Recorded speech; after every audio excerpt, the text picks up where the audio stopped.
오늘 새벽기도 함께 하신 우리 성도님들 환영합니다. 우리 찬송가 254장으로 하나님께 문 돌려드리겠습니다.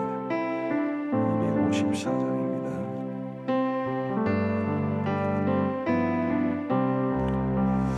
내 주의 보혈은 정하고 정하다.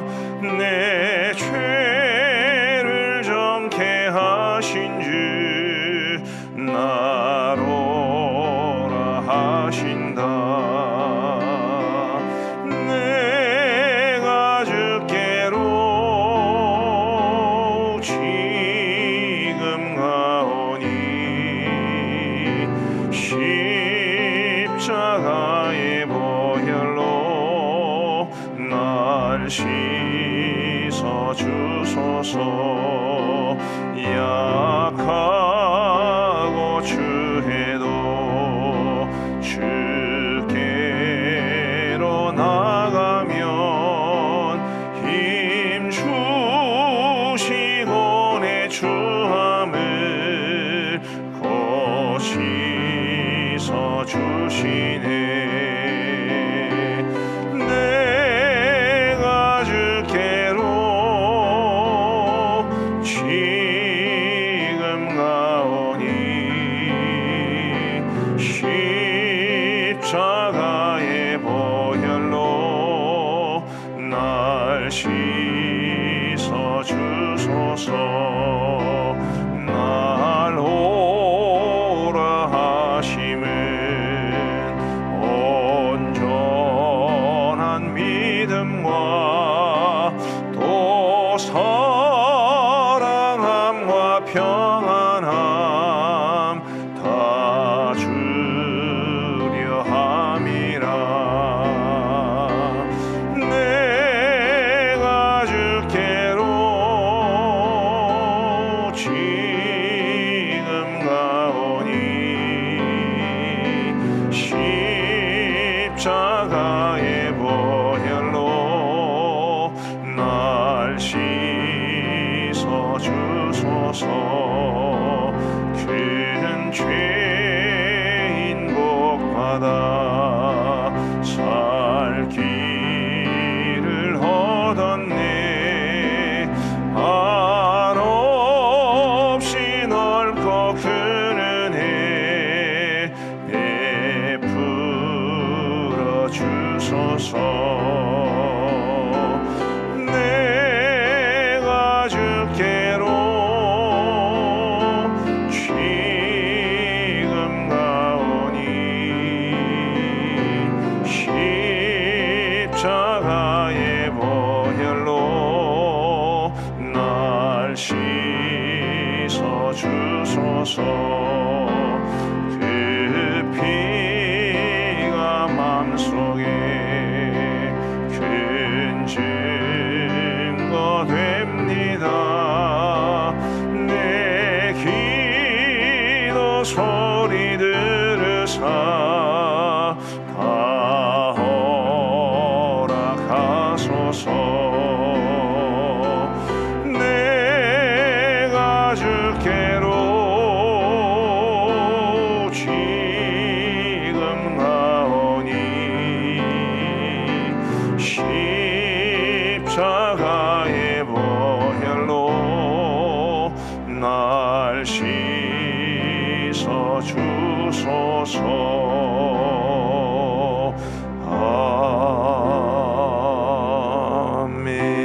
아멘. 하나님께서 우리 주시는 말씀은 신명기 19장 1절부터 13절까지의 말씀입니다. 신명기 19장 1절부터 13절까지의 말씀입니다.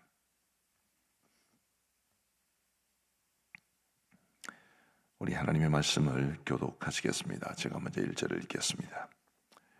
내 하나님 여호와께서 이 여러 민족을 멸절하시고 네 하나님 여호와께서 그 땅을 내게 주심으로 네가 그것을 받고 그들의 성읍과 가옥에 거주할 때에 내 하나님 여호와께서 내게 기업으로 주신 땅 가운데에서 새 성읍을 너를 위하여 구별하고 내 하나님 여호와께서 내게 기업으로 주시는 땅 전체를 세 구역으로 나누어 길을 닫고 모든 살인자를 그 성읍으로 도피하게 하라. 살인자가 거리로 도피하여 살만한 경우는 이러하니 곧 누구든지 본래 원한이 없이 부지 중에 그의 이웃을 죽인 일, 가령 사람이 그 이웃과 함께 벌목하러 삼림에 들어가서 손에 도끼를 들고 벌목하려고 찍을 때에 도끼가 자루에서 빠져 그의 이웃을 맞추어 그를 죽게 함과 같은 것이라. 이런 사람은 그 성읍 중 하나로 도피하여 생명을 보존할 것이니라. 그 사람이 그에게 본래 원한이 없으니 죽이기에 합당하지 아니하나 두렵건대 그 피를 보복하는 자의 마음이 복수심에 불타서 살인자를 뒤쫓는데 그 가는 길이 멀면 그를 따라 잡아 죽일까 하노라. 그러므로 내가 네게 명령하기를 새 성읍을 너를 위하여 구별하라 하노라. 내 하나님 여호와께서 내 조상들에게 맹세하신 대로 내 지경을 넓혀 내 조상들에게 주리라고 말씀하신 땅을 다 내게 주실 때 또 너희가 오늘 내가 너희에게 명하는 이 모든 명령을 지켜 행하여 네 하나님 여호와를 사랑하고 항상 그의 길로 행할 때에는 이 셋 외에 새 성읍을 더하여 내 하나님 여호와께서 내게 기업으로 주시는 땅에서 무죄한 피를 흘리지 말라. 이같이 하면 그의 피가 내게로 돌아가지 아니하리라. 그러나 만일 어떤 사람이 그의 이웃을 미워하여 엎드려 그를 기다리다가 일어나 상처를 입혀 죽게 하고 이 한 성읍으로 도피하면 그 본 성읍 장로들이 사람을 보내어 그를 거기서 잡아다가 보복자의 손에 넘겨 죽이게 할 것이라. 같이 읽겠습니다. 내 눈이 그를 긍휼히 여기지 말고 무죄한 피를 흘린 죄를 이스라엘에서 제하라.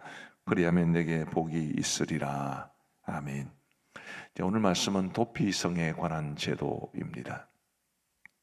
이 도피성이라고 하는 것은 요즘식으로 말하면 과실치사자, 고의로 사람을 죽인 것이 아니고 이제 실수로 사람을 죽인 사람에 대해서 이제 그를 일반 살인자와 같이 동일하게 취급하지 말고 그 사람을 위해서 도피할 성읍을 마련하라라는 것이 핵심입니다. 이 모세에게 하나님께서 이 말씀을 주신 것이 지금부터 한 3,400년 전인데 그 오랜 세월 전에 이 일반 살인자와 이 과실치사자를 구별했다라는 것도 굉장히 놀라운 일이 아닐 수 없습니다. 오늘 이 도피성 제도가 우리에게 말해주는 중요한 의미를 몇 가지 함께 살펴보면서 함께 은혜를 나누고자 합니다. 먼저 고의와 실수, 이것을 지금 하나님께서 구분하고 계신다라는 것을 우리는 기억할 필요가 있습니다. 우리 스스로도 그렇죠.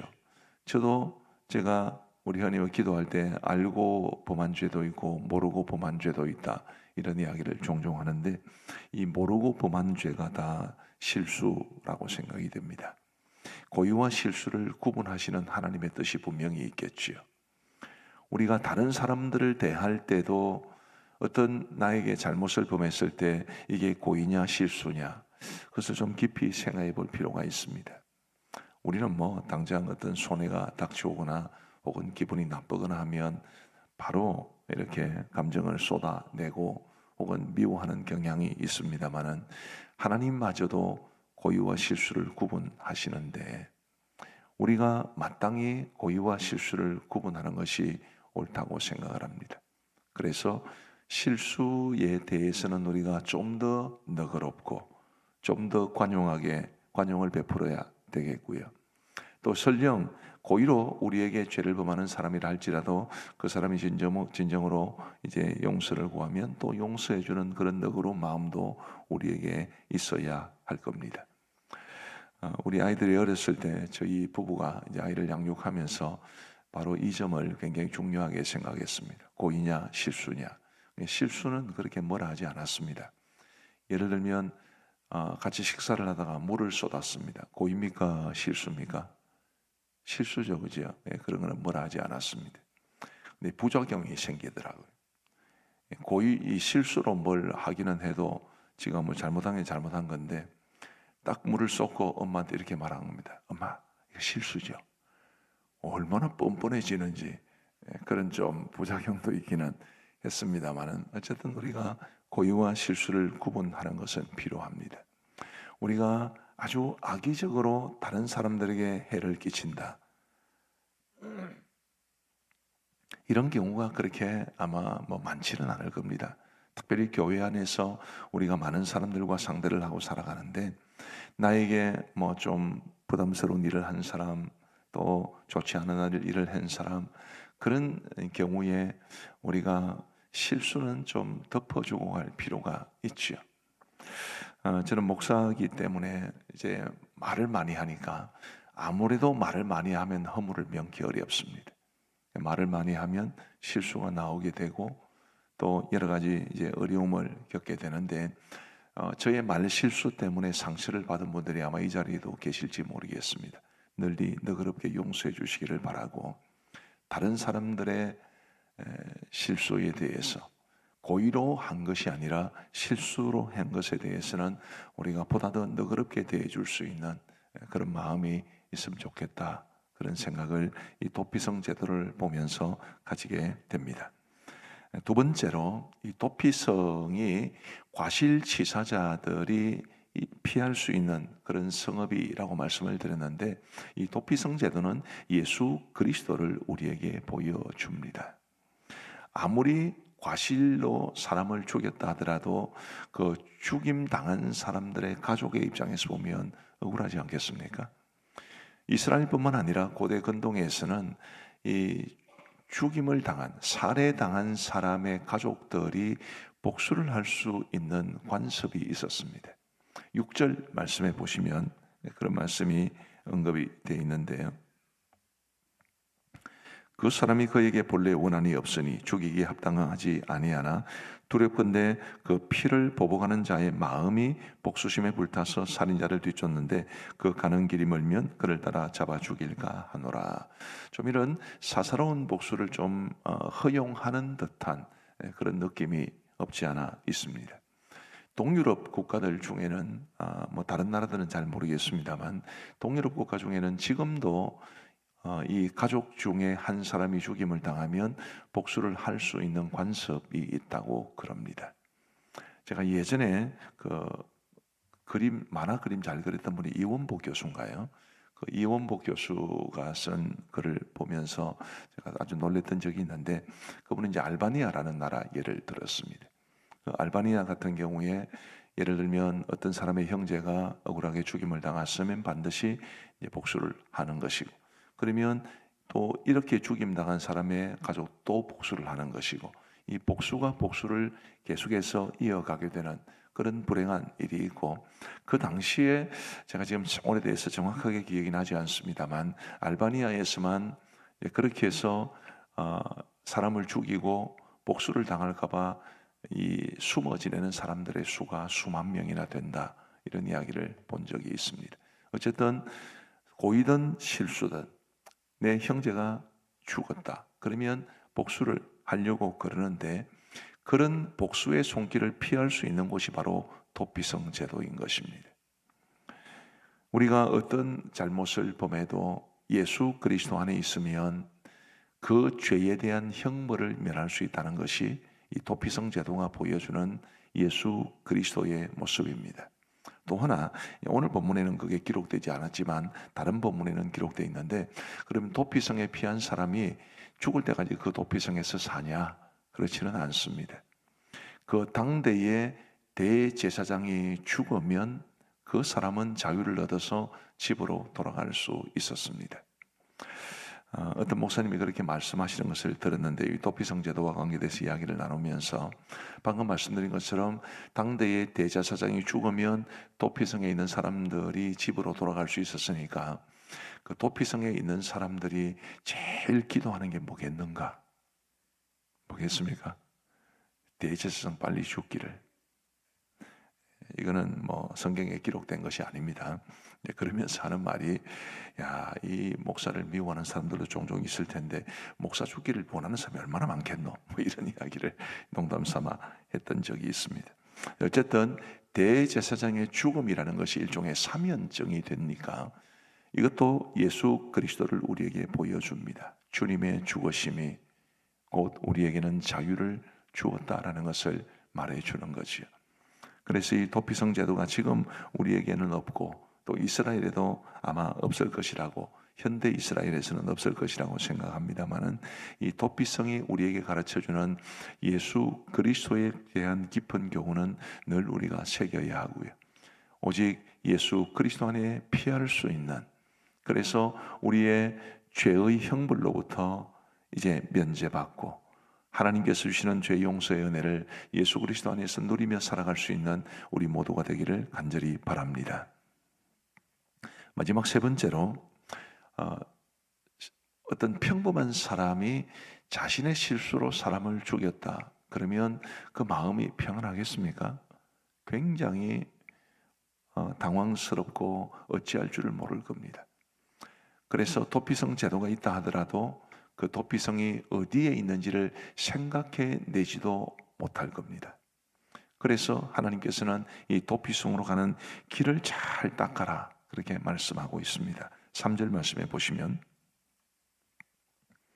내 하나님 여호와께서 내게 기업으로 주시는 땅 전체를 세 구역으로 나누어 길을 닦고 모든 살인자를 그 성읍으로 도피하게 하라. 길을 잘 닦아라 이렇게 말씀하십니다. 도피성은 요단강을 중심으로 해서 요단강 동편의 땅을 기업으로 받은 지파가 두 지파와 반지파인데, 그 두 지파와 반지파를 위해서 북쪽, 중앙 그리고 남쪽 이렇게 세 성읍을 도피성으로 건설합니다. 그 다음에 요단강 서편에도 이제 9지파와 반지파가 있겠죠. 정확하게 말하면 8지파와 반지파, 레위 지파를 빼면 8지파와 반지파가 있는데, 그 8지파와 반지파를 위해서도 북쪽에 하나, 중앙에 하나, 남쪽에 하나 이렇게 세 성읍을 건설하게 하고, 그리고 길을 잘 닦습니다. 이를테면 접근성을 굉장히 편하게 합니다. 그리고 이정표를 세워둡니다. 우리가 운전을 하다 보면 이정표 많이 볼 수 있는데요, 이정표의 시초가 바로 도피성입니다. 그래서 이쪽으로 가십시오. 도피성이 얼마나 맞습니다. 그거를 보여줘야 했습니다. 이 말은 이 도피성 제도의 이런 접근성을 편리하게 한 것은 우리에게 뭘 말해주느냐 하면, 예수 그리스도에게 사람들이 다가오기 쉽게 하는 게 교회와 그리스도인들의 책임이라는 것을 말해줍니다. 우리 때문에 사람들이 상처받고 교회를 떠나고 교회에 대해서 부정적인 생각을 가지면 그것은 그들이 예수 그리스도에 접근하는 것을 방해하는 셈이 됩니다. 우리로 인해서 예수님을 찾게 되는 것이 곧 도피성으로 접근성이 뛰어나게 하는 것을 이제 하나님께서 강조하신 것이 우리에게 적용되는 경우라고 보겠습니다. 그래서 우리 예수님을 믿는 사람들, 우리 교회는 말 한마디를 해도 조심해야 되고, 혹시라도 우리로 인해서 상처받아서 교회 떠나는 사람들이 없도록, 교회 와가지고 뭐 교회 와도 별거 없네 그렇게 생각하면서 이 기대감이 무너지는 일이 없도록, 누구든지 교회를 통해, 목사를 통해, 그리스도를 통해, 우리 예수님을 믿는 사람들을 통해 예수 그리스도께 접근하는 것이 편리할 수 있도록 하는 것이 곧 그게 우리의 책임이다 라는 것을 말씀드리고 싶고, 그래서 우리가 도피성 대신 예수 그리스도께서 저와 여러분들에게 또 앞으로 구원받을 모든 사람들에게 주시는 이런 죄 용서의 은혜가 풍성하게 되기를 우리 주님의 이름으로 축복합니다. 기도하시겠습니다. 자비로우신 하나님 아버지, 감사합니다. 오늘 이 새벽에도 우리의 단잠을 깨우시고 주님 앞에 나와 혹은 영상을 통해서 새벽자단 싸울 수 있도록 은혜를 베풀어 주신 것을 진심으로 감사합니다. 하나님 아버지, 오늘 도피성 제도에 관한 말씀을 우리에게 주셨는데, 하나님이여, 무엇보다도 주 예수 그리스도라는 도피성 안에 우리가 머물러 있으면 그 어떤 정죄로부터도, 그 어떤 죄의 형벌로부터도 면할 수 있음을 기억하게 하여 주옵시고, 우리에게 이런 놀라운 은혜를 주시기 위해 우리 예수님 친히 죽임 당하셨음을 기억하고, 우리가 예수 그리스도의 그 속죄의 피 안에서 자유함을 얻은 것에 대해서 늘 감사함이 넘쳐날 수 있도록 은혜를 베풀어 주옵소서. 하나님 아버지, 참 우리가 얼마나 부족한지, 우리는 이런 예수님의 보배로운 피로 말미암아 그 죽음과 희생으로 말미암아 죄의 용서함을 받았는데, 우리는 우리에게 잘못을 범한 사람들을 조금 더 용서하지 않으려는 편협하고 좁은 마음이 우리 속에 있는 것으로 인해 참 주님 앞에 부끄러움을 많이 느끼게 됩니다. 아버지 하나님이여, 저희들의 마음을 넓혀 주옵시고 우리에게 허물을 범한 사람들을, 특별히 실수로 혹은 생각이 달라서 우리에게 잘못을 범한 사람들을 용서하고 품어줄 수 있는 너그러운 마음을 더하여 주옵소서.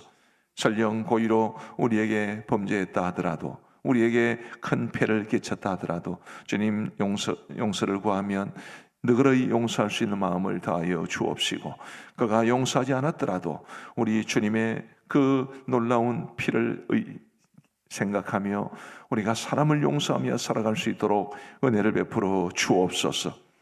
자비하신 아버지 하나님, 많은 사람들이 예수께로 쉽게 올 수 있는 그런 우리 모두의 삶이 될 수 있도록 인도하여 주옵소서.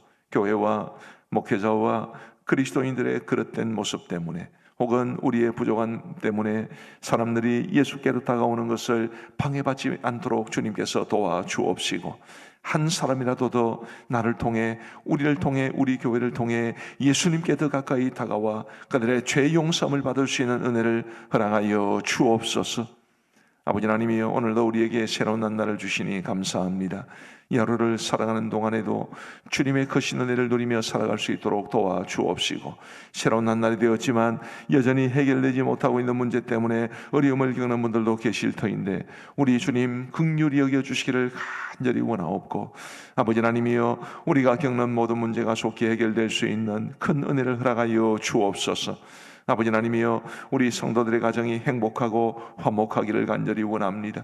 아버지 하나님, 새로 고침 시즌2라는 이름으로 우리가 지금 올 한 해를 달려가고 있사온데, 우리 성도들의 가정이 새로워지게 하여 주옵시고, 가족들을 대하는 우리의 자세가 변화되므로 우리의 가정이 화목하고 하나님이 기뻐하시는 아름다운 가정이 될 수 있도록 은혜를 베풀어 주옵소서. 하나님 아버지, 우리가 암정교회를 세우시고 오늘까지 그 선한 손으로 오랜 세월 동안 우리 교회를 지켜주시니 감사합니다. 아버지 하나님, 과거를 돌아보며 감사하는 동시에 미래를 내다보며 하나님이 더욱더 원하시는 교회가 될 수 있도록 은혜를 베풀어 주옵소서. 교회 설립 120주년을 기념하여 우리 교회가 기도하며 준비하고 있는 이 교회 분립 개척이 아름답게 이루어질 수 있도록 인도하여 주옵시고, 하나님이여, 우리 교회가 다음 세대를 양육하는 일에도 최선을 다할 수 있도록 도와주셔서 우리 교회 젊은 성도들이, 또 우리의 청년들, 청소년들, 우리 어린이들, 유아들이 하나님 은혜 가운데 아름답게 믿음으로 자라갈 수 있도록 은혜를 베풀어 주옵소서. 오늘 화요 중보기도회가 있는 날입니다. 귀한 종들이 주님 앞에 모여 중보기도에 힘쓸 때에 하나님께서 그 모든 성도들에게, 우리 참여하는 성도들이나 스텝으로 섬기는 모든 분들에게 크시는 종을 베풀어 주옵소서. 오늘 목장 초청 신방도 있습니다. 우리 주님의 마음 목장 식구들을 기억하여 주시고 주의 크신 은혜가 넘치는 우리 목장 초청 신방이 되게 하여 주옵소서. 아버지 하나님, 관리 집사님이 지금 부재 중에 있습니다. 하나님, 우리에게 좋은 관리 집사님을 허락하여 주옵시고, 그럼으로써 교회 관리에 어려움이 없도록 인도하여 주옵소서. 아버지 하나님이여, 이 나라 이 민족을 긍휼히 여겨주시기를 간절히 원하옵고, 지금 급변하는 국제 정세 속에서 어려워할 뿐만 아니라 정치적으로도 안정되지 못한 가운데 있습니다. 경제적으로도 여러 가지 어려움이 가중되고 있는 가운데 있사오니 우리 아버지 하나님 도와주셔서 이 땅이 지극히 평범한 우리 같은 서민들이 걱정 없이 살아가는 사회가 되게 하여 주옵시고, 아버지 하나님이여, 도덕이 통하고 양심이 통하고 상식이 통하는 그런 나라가 될 수 있도록 인도하여 주옵소서. 한국교회를 깨워주셔서 우리 한국교회가 이 시대에, 이 사회에 빛과 소금의 역할을 잘 감당할 수 있도록 은혜를 베풀어 주옵소서. 우리 양곤 그레이스 신학교를 기억하시고 우리 신우영 선교사님을 비롯한 우리 모든 교직원들과 학생들이 우리 주님 바라보며 하나님이 기뻐하시는 아름다운 목회자를 양성해내는 일에 최선을 다하게 하시고, 우리 장경숙 선교사님 이제 이번에 발생한 암으로 인해서 수술 날짜를 잡고 기도하며 기다리고 있사오니 주님 깨끗하게 치유될 수 있도록 인도하여 주옵소서. 이제 우리가 개인적으로 기도하는 시간을 갖고자 합니다. 우리 주님께서 우리의 기도에 귀 기울여 응답해 주시기를 간절히 원하옵고, 우리 구주 예수 그리스도의 이름으로 기도하옵나이다. 아멘. 우리 개인적으로 기도하시겠습니다.